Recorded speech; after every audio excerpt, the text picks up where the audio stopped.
जो गंगा के उस पार के नेता हैं, वो साजिश के तहत मिथिला को अविकसित रख रहे हैं, मिथिला को लेबर जोन बना रहे हैं। अब जीआई टैग क्या होता है कि जीआई टैग किसी क्षेत्रीय प्रोडक्ट को जो है दिखाता है कि यह प्रोडक्ट उस क्षेत्र का है, वहीं पे प्रोडक्शन होगा, वहीं के लोगों को वहां रोजगार मिलेगा। तो बिहार मखाना इसलिए लिया जा रहा था इसका नाम, ताकि बिहार सरकार नालंदा में, पटना में एक दो प्लांट लगा दे, प्रोसेसिंग प्लांट लगा दे, और वहां पे 10,000 करोड़ रुपया खर्चा दिखा दे और उसके नाम पे घोटाला कर सके। अगर नेचुरल रिसोर्स ही विकास का पैमाना होता तो आज अफ्रीका से ज्यादा विकसित कोई कंट्री नहीं होता। अफ्रीका महादेश में नेचुरल रिसोर्स की कोई कमी नहीं है, लेकिन पूरे विश्व में सबसे गरीब अगर है तो अफ्रीकन देश है। आजादी के समय मिथिला के पास कई सारे चीनी मिल थे, कई पेपर मिल थे, जूट मिल थे, लेकिन साजिश के तहत बंद करवा दिया गया। पलायन को मैं अच्छा मानता हूं, मैं हमेशा पलायन का समर्थक रहा हूं, लेकिन मेरा मानना है कि अगर सीए कोई पलायन करे, डॉक्टर पलायन करे, बड़े स्तर पे पलायन करे, लोग अच्छी जॉब के लिए अमेरिका जाए, दिल्ली जाए तो अच्छी बात है।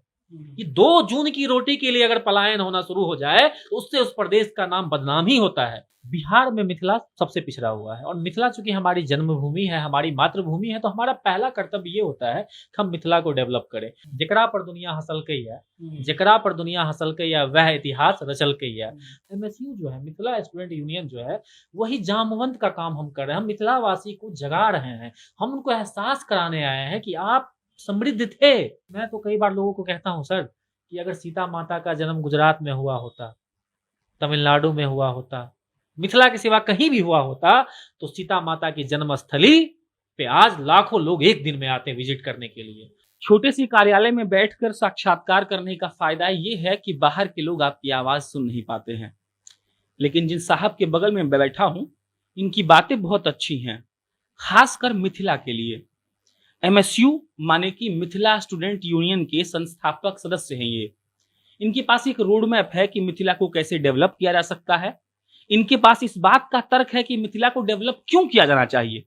इनके पास इस बात का तर्क है कि बिहार चुनाव में गड़बड़ियां क्यों होती हैं। इन्होंने कहा कि पिछले 8 साल से ये संघर्ष कर रहे हैं उन नए लड़के और लड़कियों के साथ जो चाहते हैं कि मिथिला का कल्याण हो। इनका नाम ये खुद बताएंगे, ताकि उन बड़े नेताओं की तरह जब हम बड़ा बड़ा परिचय देते हैं तो ऐसा ना लगे कि कोई संघर्षरत व्यक्ति आज बड़ा बन गया तो अपना नाम बोलने से डरता है। बताइए। मेरा नाम अनूप मैथिल हुआ और मैं फाउंडर हूं एमएसयू मिथिला स्टूडेंट यूनियन। साथ ही साथ मैं इस संगठन का प्रथम राष्ट्रीय अध्यक्ष रह चुका हूं। जैसे आपने बताया कि मैं 8 साल से मिथिला मैथिली के लिए संघर्ष कर रहा हूं, और मैं सीए कर रहा था। मैंने उस पढ़ाई को डिसकंटिन्यू किया और मिथिला की ज़मीन पे आकर मिथिला के नौजवानों को मैंने जगाया, क्योंकि मुझे लग रहा था कि बिहार में कहीं ना कहीं एक साजिश के तहत बिहार के जो नेता हैं, जो गंगा के उस पार के नेता हैं, वो साजिश के तहत मिथिला को अविकसित रख रहे हैं, मिथिला को लेबर जोन बना रहे हैं। आप देखेंगे कि बिहार से जितनी भी ट्रेनें जाती हैं, जितनी भी प्रीमियम ट्रेनें हैं, वो पटना से जाती है, गया से जाती है, और जितने भी जनसाधारण एक्सप्रेस हैं, मजदूर के लिए जितने भी गाड़ियां हैं, वो सारे मिथिला से जाती है, दरभंगा से जाती है, सहरसा से जाती है। तो हमें लगा कि हमारे मिथिला में गरीबी है, पलायन है, अशिक्षा है, यहाँ के लोगों में वो अवेयरनेस नहीं है कि अपने अधिकारों को कैसे मांगा जाए। तो हम लोगों ने बीड़ा उठाया और हम 5 साथियों ने मिलकर 2015 में मिथिला स्टूडेंट यूनियन नाम का एक संगठन खड़ा किया, और आज ये संगठन पूरे मिथिला में फैल चुका है। अपने अधिकारों के लिए हम लोग लड़ते हैं। दरभंगा एयरपोर्ट के सपनों को हमने साकार कर दिखाया है। दरभंगा में एम्स भी आने वाला है, और हमारे संगठन के लोग और हम लोग उसके लिए भी लड़ाई लड़ेंगे, और 2024 में एम्स को हर हाल में चालू करवा के मानेंगे। अगर हमें मालूम है कि अगर हम आवाज नहीं उठाएंगे तो ये सरकार एम्स को 24 में भी शुरू नहीं करेगी। 2015 में बिहार को एम्स मिला, 2015 के बजट में बिहार को एम्स मिला, और 5 साल यह फैसला करने में लग गया कि एम्स की स्थापना कहां की जाए। 5 साल, सोचिए 5 साल में एम्स बन जाना चाहिए, लेकिन सरकार ने 5 साल यह फैसला लगाने में लगा लिया कि एम्स कहां बनेगा। अब मुझे ऐसा लगता है कि ये फैसला हो चुका है, तो सरकार 10 साल या 15 साल में इसे पूरा करेगी, लेकिन हम ऐसा होने नहीं देंगे। हमारे मिथिला स्टूडेंट यूनियन के नौजवान हम लोग जाग चुके हैं, और 4 साल के अंदर में लड़ झगड़ कर ये चालू करवा लेंगे। इसी तरह से देखिए कि हमारे युवा इतने अब जाग चुके हैं कि मखाना का नाम आपने सुना होगा। जब भी मखाना की बात होती है, माछ, पान और मखान, ये तीनों है मिथिला के शान। तो मखान मिथिला का था, मिथिला का है, और मिथिला का रहेगा। इससे मुझे लगता है इस तर्क से कोई इनकार नहीं कर सकता है। लेकिन बिहार सरकार ने एक ऐसी साजिश की कि आपको मालूम होगा कि मोदी जी ने अभी जो है आत्मनिर्भर भारत का पैकेज दिया है, उसमें कहा है कि क्षेत्रीय चीजों को बढ़ावा देंगे। तो उसमें मखाना के लिए उन्होंने 10,000 करोड़ रुपए का पैकेज दिया। कितने का? 10,000 करोड़ रुपया। जैसे ही यह पैकेज अनाउंस हुआ तो बिहार के नेताओं का जो है कहते बाँछें खिल जाना, एकदम खुश हो गए कि 10,000 करोड़ आने वाला है और उसका जो है क्या करने वाले हैं। बिहार में आपको मालूम है बिहार में क्या योजना चलता है? नल जल, जल जीवन हरियाली, और उसमें करप्शन पूरा ऊपर से नीचे करप्शन है। जितने भी नेता है खुश हो गए कि 10,000 करोड़ रुपए में हम करप्शन करने जा रहे हैं। और करप्शन का माध्यम क्या चुना उन्होंने कि मिथिला मखाना का नाम बदल के बिहार मखाना कर दिया। समझिए कितनी बड़ी साजिश थी कि मिथिला मखाना का नाम बिहार मखाना करके जीआई टैग लेने की उन्होंने कोशिश की। अब जीआई टैग क्या होता है कि जीआई टैग किसी क्षेत्रीय प्रोडक्ट को जो है दिखाता है कि यह प्रोडक्ट उस क्षेत्र का है, वहीं पे प्रोडक्शन होगा, वहीं के लोगों को वहां रोजगार मिलेगा। तो बिहार मखाना इसलिए लिया जा रहा था इसका नाम, ताकि बिहार सरकार नालंदा में, पटना में 1-2 प्लांट लगा दे, प्रोसेसिंग प्लांट लगा दे और वहां पे 10,000 करोड़ रुपया खर्चा दिखा दे और उसके नाम पे घोटाला कर सके। लेकिन हमारे मिथिला के नौजवान जागरूक थे और हम लोगों ने डट के संघर्ष किया, ट्विटर से लेकर जमीन तक संघर्ष किया। और मुझे आपको बताते हुए खुशी हो रहा है कि मिथिला के लोगों ने हमारा भरपूर साथ दिया और हम लोगों ने जमीन से लेकर सोशल मीडिया तक इसके लिए लड़ा। और मैं खुद गया था भागलपुर सबौर यूनिवर्सिटी, जहां से ये रिकमेंड हुआ था कि इसका नाम बिहार मखाना रखा जाए। वहां पे हम लोगों को फिर आश्वासन मिला और लिखित लेटर भी मिल गया है कि अब उसका नाम बदल के मिथिला मखाना होने जा रहा है। क्या है आपका मिथिला का स्थानीय दिक्कत जिसके लिए एमएसयू बनाना पड़ गया? देखिए मिथिला की स्थानीय दिक्कत यह है कि जब हम दिल्ली मुंबई जाते हैं तो जिस प्रोफेशन में हम लोग जाते हैं वहाँ पे हम लोगों को बिहारी या बिहारी कह के गाली नहीं दिया जाता है।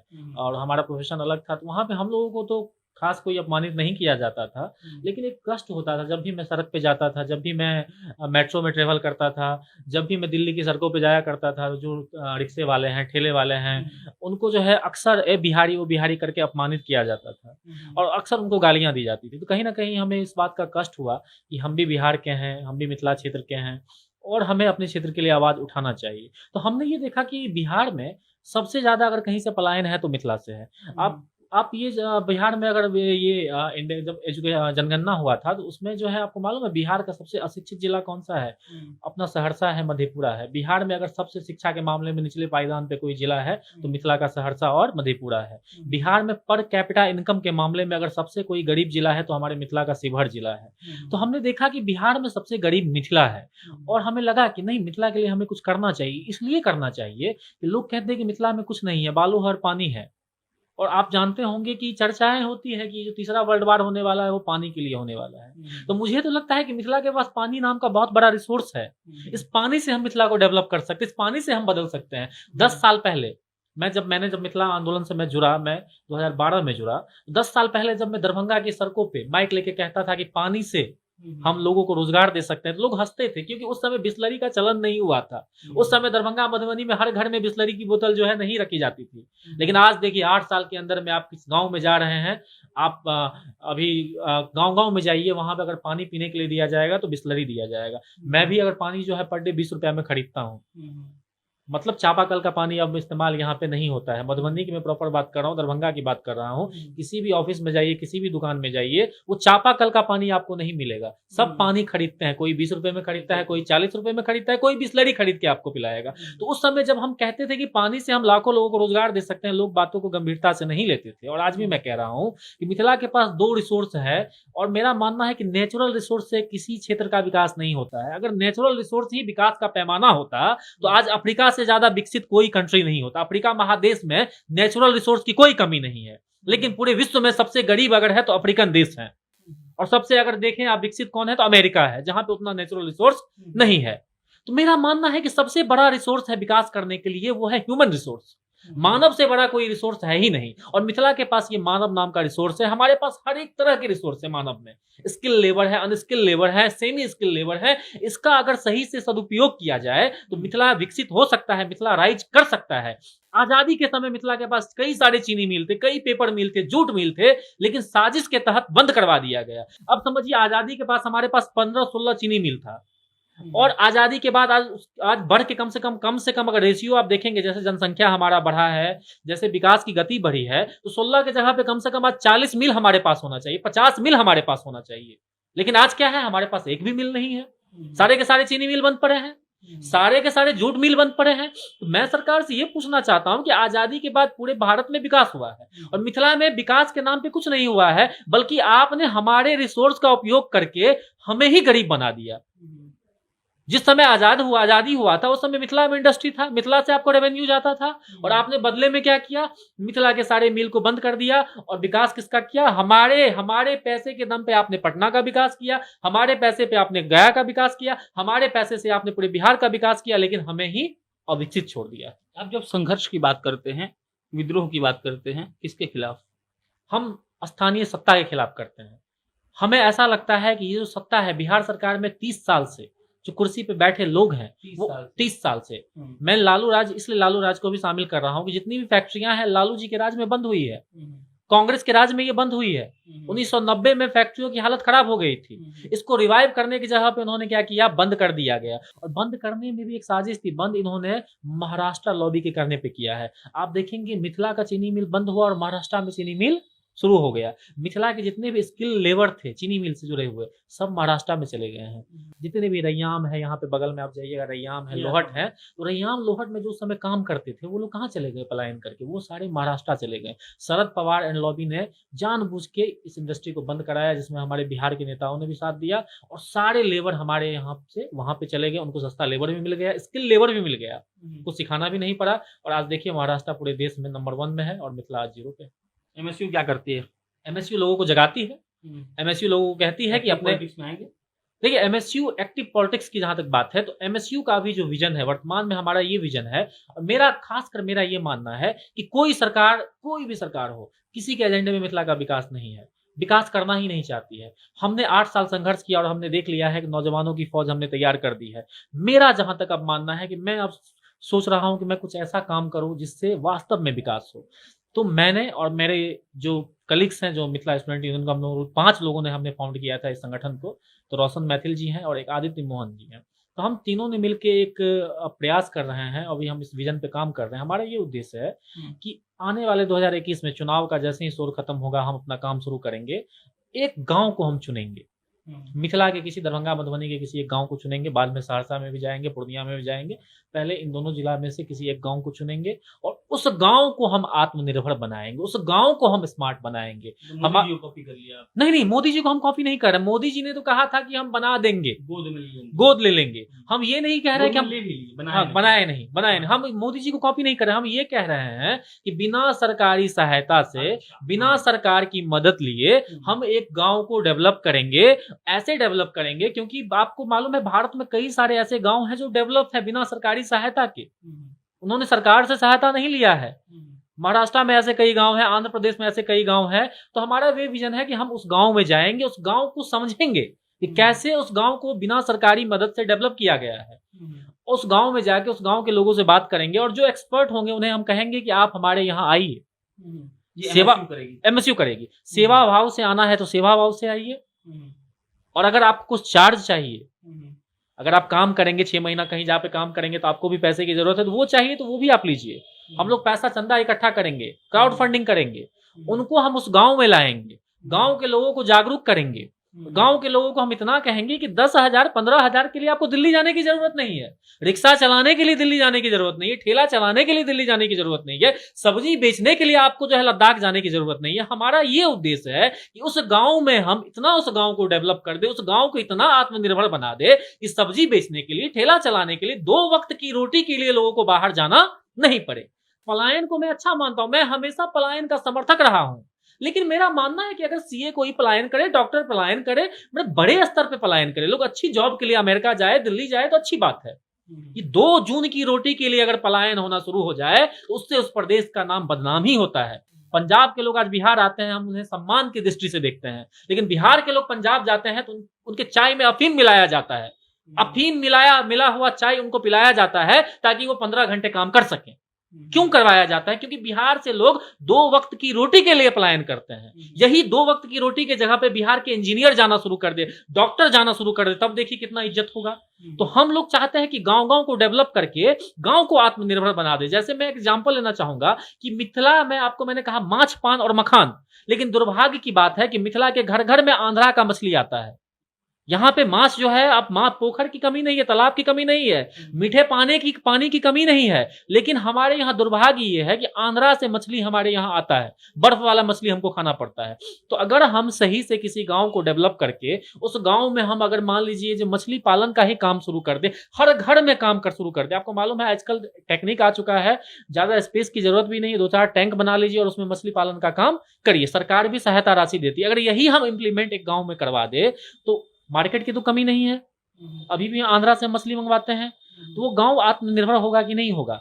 एक अगर व्यक्ति 80,000 90,000 रुपए इन्वेस्ट करते हैं तो मुझे लगता है कि 2-3 लाख रुपए उनकी कमाई सालाना आराम से उस पर हो जाएगी। तो यही काम हम करने जा रहे हैं, कहीं पे हम मछली की खेती करवाएंगे, कहीं पे हम सीप की खेती करवाएंगे, कहीं पे हम मशरूम की खेती करवाएंगे, मतलब क्लस्टर बेस हम गाँव को डेवलप करने जा रहे हैं और हम करके दिखाएंगे।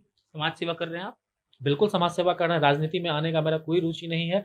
मैं एमएसयू अपना बात नहीं करिए, हाँ, एमएसयू की बात करें। एमएसयू की बात कर रहे हैं। एमएसयू एक गैर राजनीतिक संगठन है, सोसाइटी एक्ट में इसका रजिस्ट्रेशन है, ये चाह के भी राजनीति नहीं कर सकती है। एमएसयू हमेशा नॉन पॉलिटिकल ही रहेगी, ये गैर राजनीतिक नियम हो गया, नियम के हिसाब से राष्ट्रपति इस देश के सबसे बड़े पद पे बैठे हुए हैं, लेकिन आप भी जानते हैं पद पे कौन बैठा हुआ है। तो एमएसयू ने रजिस्टर्ड है, निकल के चलिएगा तो आपको कोई रोकेगा थोड़े। मेरा ऐसा मानना है कि मैं, आपने केजरीवाल की राजनीति भी देखी है कि उन्होंने कहा कि राजनीति नहीं करेंगे, करने आ गए। तो मैं ऐसे लोगों को गुमराह नहीं करना चाहता। तो मेरा ये मानना है कि जो हमारे एमएसयू के साथी हैं वो अगर राजनीति करें तो बिहार में बदलाव आएगा, क्योंकि उनमें जज्बा है।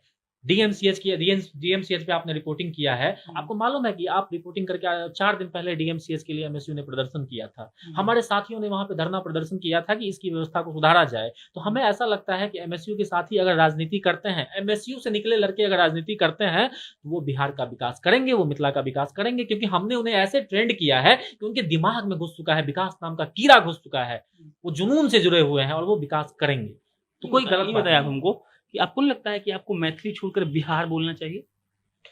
सही बात है कि मैथिली छोड़ के बिहार बोलना चाहिए, लेकिन हमारा ये मानना है कि बिहार में मिथिला सबसे पिछड़ा हुआ है, और मिथिला चूंकि हमारी जन्मभूमि है, हमारी मातृभूमि है, तो हमारा पहला कर्तव्य ये होता है कि हम मिथिला को डेवलप करें। और जैसे ही मुझे ऐसा लगता है कि कई लोग कहते हैं कि आप बिहार की बात कीजिए, मुझे भी मालूम है कि बिहार की बात करूंगा तो मेरा एक ऑडियंस हो जाएगा, मैं भी कल अपने आप को सीएम कैंडिडेट घोषित कर सकता हूँ और लहरिया लूट सकता हूँ। मुझे भी मालूम है, मुझे सारी बातें यहाँ की एक मैडम लूट रही है। मुझे भी मालूम है कि मैं अगर बिहार की बात करूंगा, और जैसे मेरे पास जो है मिथिला में फोर्स है, जो मेरे पास एक्सपोजर है, अगर हम बिहार की बात करें तो हमें बहुत अच्छा एक्सपोजर मिलने वाला है, बहुत लोगों का साथ मिलने वाला है। लेकिन मेरा मानना है कि हम मिथिला की बात करते हैं तो उससे बिहार में भी इम्पैक्ट होता है। ट्विटर पे हमने एक ट्रेंड चलाया था, बिहार के लोग ट्विटर पे एक्टिव नहीं है, बिहार के मुद्दे को लोग ट्विटर पे ट्रेंड नहीं करवा सकते हैं। लॉकडाउन में मैंने एक अभियान शुरू किया था कि लोगों से कहा था कि आप ट्विटर पे आइए, आपको मैं फॉलो करूंगा, आप मुझे फॉलो कीजिए। इसका बहुत बड़ा इम्पैक्ट हुआ, और हमने इंडस्ट्री इन मिथिला हैशटैग चलाया जो पूरे भारत में नंबर 1 रहा। और देखिए उसको बिहार के लोगों ने हाथों हाथ लिया, कॉपी किया, और इंडस्ट्री इन बिहार जो है हैशटैग, सेम हैशटैग चलाया, कंटेंट भी सेम था। तो कहीं ना कहीं हम जो मिथिला के लिए काम करते हैं उससे पूरे बिहार के लोग इंस्पायर होते हैं। क्या हुआ सर उस हैशटैग से बदलाव की बात हुई। देखिए आप सीधी सी बात है, रोम एक दिन में नहीं बना था। आप अगर चाहेंगे, आपको अगर झोपड़ी का घर बनाना है तो वो एक दिन में बन जाएगा, लेकिन अगर आपको बड़ी इमारत बनानी है तो आपको पैसेंस के साथ समय देना होगा। इंडस्ट्री खत्म होने में कम से कम 25-30 साल लगे हैं, तो उसको रिवाइव होने में भी 30-40 साल लग जाएंगे। मैं टू द फैक्ट बात करता हूँ, इतना जल्दी बिहार विकसित होने वाला भी नहीं। सबसे पहले तो हमें माइंडसेट चेंज करना होगा, माइंडसेट के बाद हमें जो है कम से कम 10 साल 15 साल का विजन लेके चलना होगा, तभी बिहार विकसित होगा। लोग चर्चा तो कर रहे हैं, मैं ये कह रहा हूँ कि इंडस्ट्री इन बिहार पर चर्चा तो हुआ। जैसे अभी हमने दिनकर यूनिवर्सिटी, बेगूसराय मिथिला में आता, आपको मालूम है, दिनकर यूनिवर्सिटी के लिए 5 दिन पहले हमने हैशटैग चलाया था, मिथिला वांट्स दिनकर यूनिवर्सिटी। ठीक, अब देखिए गोपालगंज के युवा साथी उससे इंस्पायर हुए, उन्होंने हैशटैग चलाया गोपालगंज वांट दिनकर यूनिवर्सिटी। तो हम देख रहे हैं कि हम जो प्रयास कर रहे हैं उसका इम्पैक्ट पूरे बिहार में हो रहा है, इसीलिए हम मिथिला की बात करते हैं और कहीं ना कहीं बिहार के लोग उसे फॉलो करते हैं। और ये राजनीति पे, बिहार में क्षेत्रीय राजनीति का बोलबाला है, मतलब कितना भी कोशिश कर लेता है भाजपा, लेकिन जदयू और राजद का असली लड़ाई होता है। अब हम देख रहे हैं कि आप ही की तरह, मतलब जैसे मिथिला में आप कर रहे हैं, गोपालगंज साइड कोई कर रहा है, गया साइड कोई कर रहा है, आपने सुना होगा मगधी बॉयज नाम का विश्वजीत प्रताप सिंह और 2 लड़के हैं। तो आजकल जिलों में लोग बट गए हैं और बहुत बेहतर काम कर रहे हैं। तो आपको लगता है कि आप लोग हाईजैक कर लेंगे वहां की राजनीति को तो 3-4-5 साल में? नहीं, हमारा कोई हाईजैक करने का इरादा नहीं है। हमारा इरादा है कि हम अपने क्षेत्र तो वहीं बैठकर होगा ना। हाँ, बदलाव वहीं बैठ के होगा। बदलाव होगा वहाँ बैठ के हमें वहाँ अपने प्रतिनिधि को भेजना होगा, लेकिन हाईजैक करने वाली बात जो है कहीं से भी उचित नहीं है। जैसे विश्वजीत की आपने बात की और कई सारे लोगों की आपने बात की। हमें लगता है कि ऐसे-ऐसे लोगों को आगे आना चाहिए। अच्छे युवा आएँगे, योग्य युवा आएँगे, ऐसे लोग आएँगे जिनके सीने में डेवलपमेंट है, डेवलपमेंट का मुद्दा है, तो हम लोग आज ना कल हम लोग मिलेंगे, आपस में मिल के हम लोग बिहार बदलने की बात करेंगे। आज मुझे तो ऐसा लगता है कि बिहार में जितने भी नेता हैं, जितने भी एमएलए, एमपी हैं, उससे कहीं न कहीं जो नौजवान जिस नौजवान की आप बात कर रहे हैं, बिहारी नंबर 1 भी एक चैनल है और विभू नंदन सिंह की बात कर रहे हैं, तो मुझे तो ऐसा लगता है कि जो वर्तमान में नेता है, उनसे कहीं न कहीं ये जो अच्छे लोग हैं, इनके पास विज़न भी है, इनके पास सोच है। मैं ये सोचते हैं कम से कम कि बिहार को डेवलप करना है, इंडस्ट्री कम से कम चालू करना है, तो ऐसे लोग अगर आगे आते हैं तो अच्छी बात है। हम लोग कभी न कभी हम भी काम कर रहे हैं, वो भी काम कर रहे हैं, अगर वो लोग भी आते हैं, तो हम लोग मिल जाएँगे। कभी न कभी हमारा जो है हम पटना में जब बैठेंगे तो मिलेंगे और मिल के हम लोग बिहार को विकसित करेंगे, अच्छी बात है। कितना आसान या मुश्किल है क्षेत्रीय राजनीति के तौर पर, क्योंकि आप राजनीति में अप्रत्यक्ष रूप से हैं, क्योंकि आप ऐसा मांग कर रहे हैं जो नेता लोग पूरा नहीं कर पाया, तो सर्वाइव करना कितना मुश्किल है। आप काम भी करते हैं सीए का, आपके साथ लोग भी हैं, आपके लड़कों को परेशान भी किया जा सकता है, आप पर झूठा केस भी किया जा सकता है, कैसे होता है? देखिए, शुरू-शुरू में हर एक चीज़ में आप कुछ भी काम शुरू कीजिएगा, दिक्कतें आती हैं, इसमें कोई दो राय नहीं है। बिल्कुल आई थी, जब मैंने 2012 में मिथिला आंदोलन में मैंने कदम रखा था, तो मुझे लोग पागल ही कहते थे, मान लीजिए मुझे तो सबने पागल समझ लिया था, क्योंकि मैं अकेला था, अकेले कहीं पे जाके मैं लोगों को नुक्कड़ नाटक के माध्यम से जगाना शुरू मैंने किया था। तो जो भी देखते थे हँसते थे, तो वो मैंने एक उस समय एक मुहावरा मैंने रचा था और मैं अभी भी मैं कहता हूँ और मैं उसको हमेशा उसको मैं फ़ॉलो करता हूँ। मैंने हमेशा जब मैं मिथिला आंदोलन से जुड़ा, तो उसको मैंने आत्मसात कर लिया। मैं हमेशा कहता हूँ, जिस पे दुनिया हँसा है, मैथिली में हम कहना चाहे वहाँ के, जेकरा पर दुनिया हँसलकै है, जेकरा पर दुनिया हँसलकै है, वह इतिहास रचलकै है। तो जब भी मैं काम करने जाता था और देखता था कि लोग मुझ पे हँस रहे हैं, तो मुझे कोई फ़र्क नहीं, मैं उसको बस मैंने इस मुहावरे को आत्मसात कर लिया था और मुझे लग रहा था कि मैं कहीं न कहीं आज या कल इतिहास रचूँगा। अभी मैं नहीं रच पाया हूँ, मुझे मालूम है कि अभी बहुत हमें आगे जाना है, लेकिन जो मैंने देखा है कि हमारे साथ जो युवा जुड़े हैं, लाखों का फ़ौज जो हमारे साथ खड़े हैं आज, हमारे युवा जो है मिथिला, खासकर दरभंगा, मधुबनी, सहरसा में आप जाएँगे, पूर्णिया में जाएँगे तो मिथिला स्टूडेंट यूनियन के युवा आपको दिखेंगे। मिथिला स्टूडेंट यूनियन के लोगों ने लोगों को मधुबनी, दरभंगा, सहरसा में हमने लोगों को बताया कि आपका चीनी मिल बंद है, जूट मिल बंद है और आप मधुबनी में कवरेज करने जाएँगे, दरभंगा में कवरेज करने जाएँगे, तो सभी लोग इस पे बात करेंगे। तो मैंने बार-बार कहा, परिवर्तन एक दिन में नहीं आता, परिवर्तन लाने में समय लगता है। तो मुझे कहीं न कहीं ऐसा लगता है कि हम लोगों पे जो अभी हँस रहे हैं और जिन्होंने हँसा है, वो देखेंगे कि हम लोग इतिहास बनाएँगे और एक दिन वही एप्रिशिएट करेंगे, वही एप्रिशिएट करेंगे। जो हँसते हैं वही एप्रिशिएट करते हैं। मेरा तो ये मानना है कि जो आपका मज़ाक उड़ाते हैं, सबसे ज़्यादा एप्रिशिएट अगर आप कुछ कर लेंगे तो वही करेंगे। वो आप पे मज़ाक नहीं उड़ा रहे हैं, वो अपने आप का मज़ाक उड़ाते हैं, क्योंकि वो हार चुके होते हैं। रामायण में आपने देखा होगा कि हनुमान जी हार चुके, हनुमान जी को नहीं मालूम था कि हमारे पास ये ताकत है। तो जामवंत जी ने उनको एहसास कराया कि आपके पास ये ताकत है, आप लंका जा सकते हैं। तो हम एमएसयू जो है, मिथिला स्टूडेंट यूनियन जो है, वही जामवंत का काम हम कर रहे हैं। हम मिथिलावासी को जगा रहे हैं। हम उनको एहसास कराने आए हैं कि आप समृद्ध थे। मिथिला डेवलप था। मिथिला डेवलप था, इसको फिर से डेवलप करने की आवश्यकता है। इस बीच में कुछ नेताओं के कारण, कुछ लोगों के कारण हमारे मिथिला को अनडेवलपमेंट की ओर धकेल दिया गया, माइग्रेशन की ओर धकेल दिया गया। तो हम लोगों को जगा रहे हैं कि हम फिर से डेवलप कर सकते हैं और लोग जाग भी रहे हैं। और आने वाले दिनों में आप देखेंगे मिथिला में एक-एक चीनी मिल, एक-एक जूट मिल, सब कुछ चालू होने वाला है। रामायण का जिक्र किया आपने, अफसोस होता है राम जी का ससुराल है, जिस राम जी के लिए पूरा भारत एकजुट हो जाता है, मंदिर वहीं बनेगा। एक दिन नहीं, लगातार कईयों दिन, कई 100 दिन ट्रेंड करता है ट्विटर पर, फेसबुक पर, हर जगह, और उनके ससुराल की स्थिति ये है। मैं तो ये कहता हूँ सर कि अफ़सोस नहीं होता, दिल में दर्द होता है। दर्द इस बात का होता है कि माता सीता को भुला दिया गया। मैं तो कई बार मैं लोगों को कहता हूँ, अगर मुझे लगता है कि मर्यादा पुरुषोत्तम राम सीता जी के चलते बने थे। मैं तो कई बार लोगों को कहता हूँ सर कि अगर सीता माता का जन्म गुजरात में हुआ होता, तमिलनाडु में हुआ होता, मिथिला के सिवा कहीं भी हुआ होता, तो सीता माता की जन्मस्थली पे आज लाखों लोग एक दिन में आते हैं विजिट करने के लिए। सीतामढ़ी में माता सीता की जन्मस्थली है, किसी को नहीं मालूम, पता भी नहीं। लोग कहेंगे जनकपुर में उनका जन्म हुआ है। मिथिला को इतना उपेक्षित कर दिया गया है, यह प्रचार भी नहीं किया जाता है सरकार के द्वारा, चाहे केंद्र सरकार हो चाहे बिहार सरकार हो, कि माता सीता का जन्म जनकपुर में नहीं हुआ, बल्कि भारत के सीतामढ़ी जिले के पुनौरा धाम में हुआ है। क्यों? क्योंकि माता सीता मिथिला से है। अगर ये प्रचार कर दिया जाए, यह प्रचार कर दिया जाए कि माता सीता का जन्म सीतामढ़ी के पुनौरा धाम में हुआ है, तो भारत से लाखों लोग दर्शन करने आएंगे। लोगों को लगता है कि माता सीता का जन्म जनकपुर में हुआ है, जबकि जनकपुर में लालन पालन हुआ है, उनका जन्म नहीं हुआ है। कई भारत के नेता, कई कांग्रेस बीजेपी के नेता अज्ञानता बस ये कह देते हैं कि माता सीता विदेशी थी। अभी हाल फिलहाल में भी कहा था हरीश रावत ने कहा माता सीता विदेशी हैं, महेश शर्मा ने कहा माता सीता विदेशी थी। तो कहीं ना कहीं जो है भारत के नेताओं ने, बिहार के नेताओं ने मिथिला को उपेक्षित रखा है, मिथिला की बेटी जानकी जी को उपेक्षित रखा है।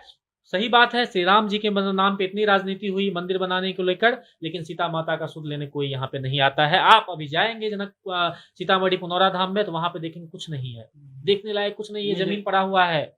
मैं जरूर जाऊंगा, क्योंकि नीतीश जी ये दिखाना बहुत जरूरी है कि आपने अपने धरोहरों को कैसे रखा है। अंतिम सवाल, आप सर जाएंगे, जब सीतामढ़ी पुनौरा धाम में जाएंगे, देखेंगे मंदिर है और पूरा चौड़ पड़ा हुआ है, पूरा कुछ भी डेवलप नहीं। मतलब ये होता है ना कि एक आप कहीं पे जाते हैं, जैसे अक्षरधाम जाएंगे या कहीं मंदिर पे जाएंगे, तो देखने के बाद लगता है, आसपास के इलाकों को देखने के बाद लगता है कि नहीं हम आए हैं। लोग मंदिर जाते हैं तो सिर्फ मंदिर ही नहीं जाते हैं, आजकल लोग पूजा करने ही नहीं जाते, उनका उद्देश्य होता है थोड़ा शहर घूमें, थोड़ा वहाँ पे कुछ यूनिक चीज है वो देखें। और सीतामढ़ी में कुछ भी नहीं है, मंदिर तो सही से बना नहीं है। वहां पे आप जाएंगे तो वहां पे आपको चौड़ चांचर दिखाई देगा, पूरा जमीन खाली पड़ा हुआ है, कोई डेवलपमेंट नहीं, बस एक नाम के लिए मंदिर बना हुआ है, वहां पे कोई व्यवस्था नहीं है। आप अगर वहां पे 5 घंटे के लिए जाएंगे तो आप 5 मिनट में वहां पे दर्शन करके भाग जाएंगे। अंतिम सवाल, उंगलियों पर 4 ऐसी चीजें गिनवा दीजिए जो आप चाहते हैं कि सरकार करवा दे, सरकार नहीं करेगी तो आप करेंगे।